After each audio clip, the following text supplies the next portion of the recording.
The words hung in the air like smoke, acrid and impossible to ignore. No thanks, I already did it today at work.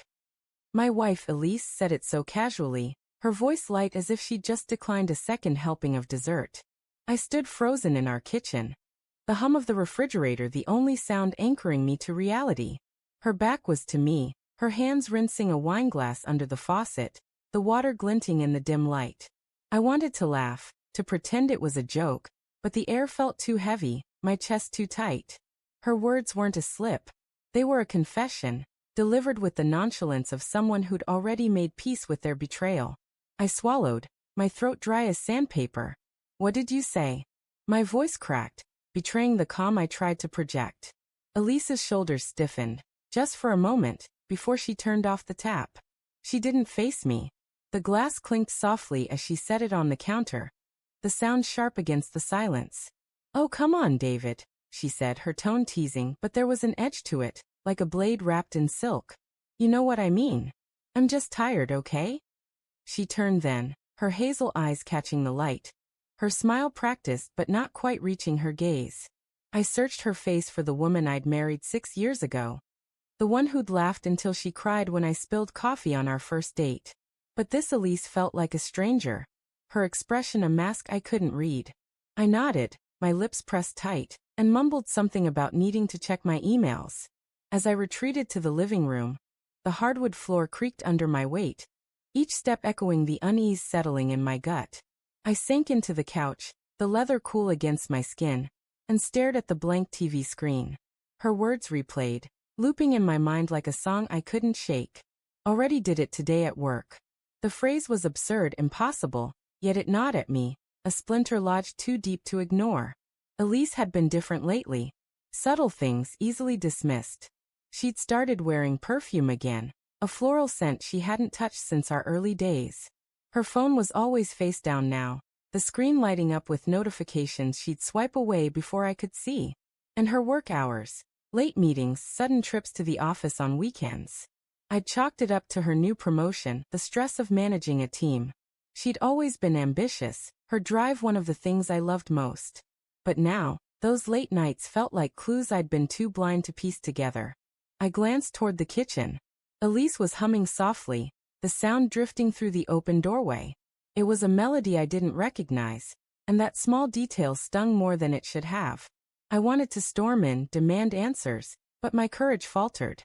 What if I was wrong? What if I was just paranoid, reading too much into a careless comment?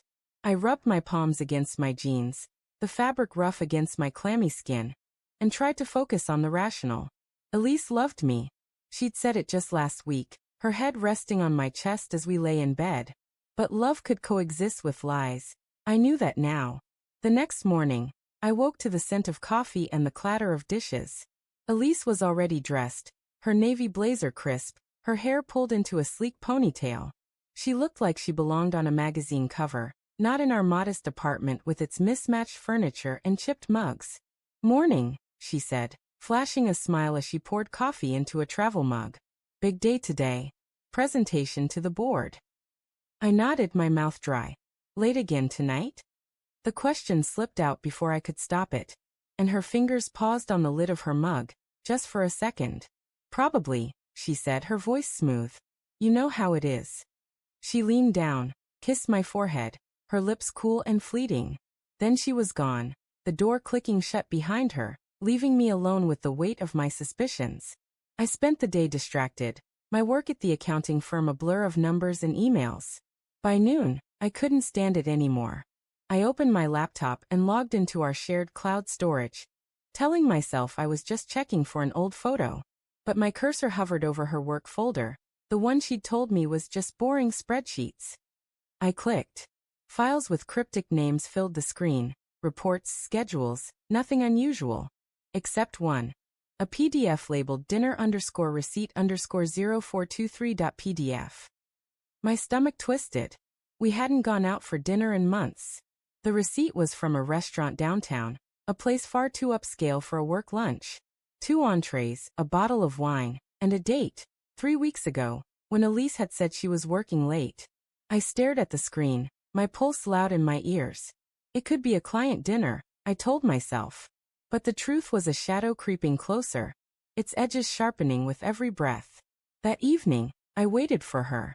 The clock ticked past 8, then 9. When she finally walked in, her cheeks flushed, her hair slightly mussed, I didn't move from the couch. "Good day?" I asked, my voice steady despite the storm inside me. She shrugged, kicking off her heels. "Exhausting. The board loved the presentation, though." She smiled, but it wavered when she met my eyes. "You okay?"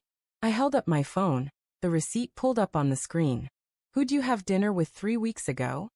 My voice was low, but it trembled with the effort to stay calm. Her face paled, just for a moment, before she laughed, a brittle, unconvincing sound. "David, it was just a client. Why are you digging through my stuff?"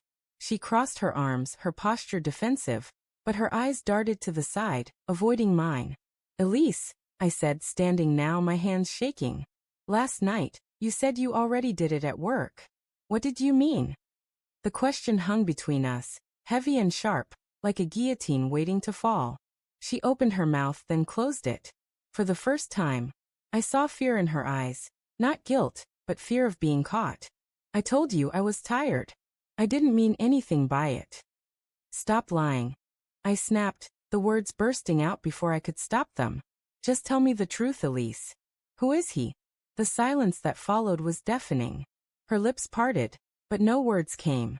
Then slowly, she sank onto the couch, her hands clasped tightly in her lap. "It's not what you think," she whispered, but her voice cracked, betraying her. "Then what is it?" I demanded, my voice rising. "Because it sounds like you're sleeping with someone else. At work. And you just said it like it's nothing." Her eyes filled with tears, but they didn't fall. "It's not nothing," she said, her voice barely audible. "It's complicated. His name is Mark. He's my boss. It started a few months ago, after a late meeting. I didn't mean for it to happen, David. I swear." The room spun. I gripped the arm of the couch, my knuckles white. "You didn't mean for it to happen?" I repeated, my voice hollow. "You've been lying to me for months, Elise. You've been coming home to me, kissing me, sleeping beside me while you're—" I couldn't finish the sentence. The betrayal was a physical pain, a knife twisting in my chest. "I still love you," she said, her voice breaking. "I know that sounds insane, but I do. Mark, it's not love. It's just, I don't know, power, excitement, something I thought I needed. But I don't want to lose you."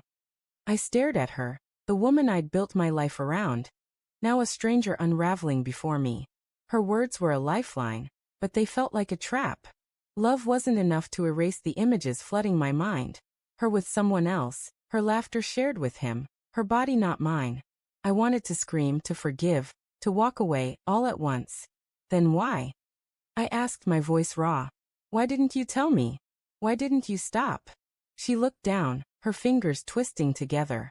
"I was scared," she admitted. "Scared of losing you, scared of what it meant about me. I thought I could keep it separate, that it wouldn't touch us." I laughed, a bitter sound that echoed in the quiet. "It's touched everything, Elise." The silence stretched, thick with the weight of our shattered trust. I thought of the receipt, the perfume, the late nights, all the signs I'd ignored, hoping love would be enough. But love wasn't a shield. It was a wound, raw and bleeding. "I need time," I said finally, my voice steady despite the chaos inside. "I can't do this right now." She nodded, tears finally spilling down her cheeks. "I'll wait," she whispered. "As long as it takes." I walked out of the room, my steps heavy, the air thick with the scent of her perfume. As I closed the bedroom door behind me, I heard her sob, a sound that broke something deep inside me. But it wasn't just her betrayal that haunted me. It was the realization that I still loved her, even now. And that truth was the sharpest cut of all.